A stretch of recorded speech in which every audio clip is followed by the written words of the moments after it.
I was once told that walking through a doorway could cause someone to forget even the most precious memories they had. Memories of good, memories of bad, memories of love and of loss, all tucked away neatly, stored like the worn-out blankets that were kept to dress the rainy days and bad habits that happen from time to time. Or what it felt like to rest your head on a friend's shoulder that still carries with it the creases from where you last placed your heart. Just like that. Gone within a single step. That somehow 3 beams in an imaginary line drawn across some old aching floorboards were all that stood between you and the infinite silence of the very things that once colored your mind with sound. It's funny. You can make yourself believe almost anything if you think about it for long enough. Was that you? Was that you? I was once told that the love I felt beating inside my chest was nothing more than my mind playing an unfair trick on my heart. And like a pair of dice dancing along the uneven pavement, their fate, much like yours or mine, had already been decided. That even the cracks that drew their faults between 2 opposing sides could not escape a fate that was always destined to be sealed. To think that someone could actually believe that the swelling tides of my heart were no more than an anxious highway of ins and outs anchoring my imagination to the castles I've been building in the sky. Well, maybe they are the crazy ones. Then again, I have been known to misplace my hope in the way things fall. And if I had to confess, there stands a greater chance that I've all but lost my mind in here. So I suppose it's better off this way.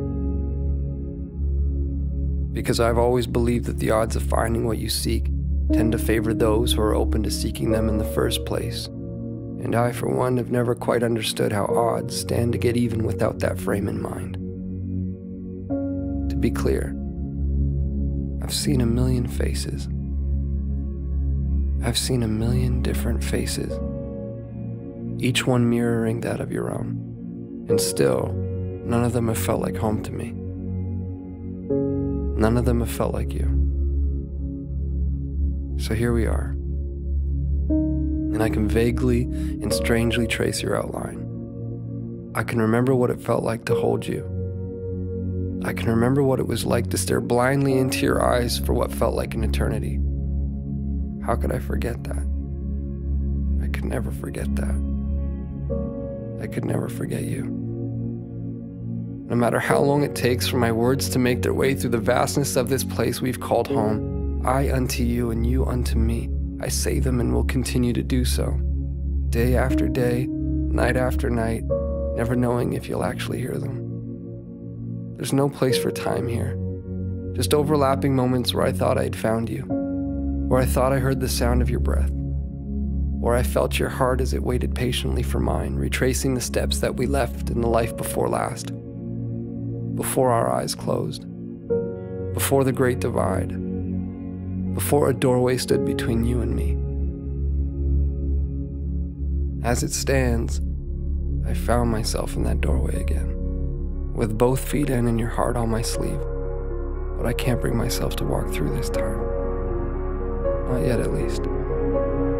Not until I take one last look and see that it was you. That it was always you. Our hearts strewn across those old fragile floorboards. The silhouettes of each and every one of our memories playing out like a story that we both know we've seen before. I remember now. This was where I first found you. And beyond those closed doors, I will find you again. My love, I will find you again.